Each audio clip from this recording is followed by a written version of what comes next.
श्रीलक्ष्मी श्रीमहालक्ष्मी क्षीरसागर कन्यका उत्तिष्ठ हरिसम्प्रीते भक्तानां भाग्यदायिनी। श्रीलक्ष्मी श्रीमहालक्ष्मी क्षीरसागर कन्यका उत्तिष्ठ हरिसम्प्रीते भक्तानां भाग्यदायिनी।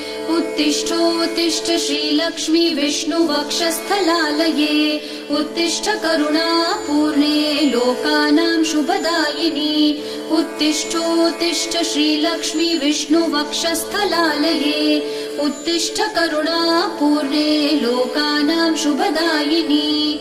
श्रीपद्ममध्यवसिते वरपद्मनेत्रे श्रीपद्महस्तचिरपूजित पद्मपादे श्रीपद्मजात जननी शुभपद्मवक्त्रे श्रीलक्ष्मी भक्तवरदे तव सुप्रभातम्।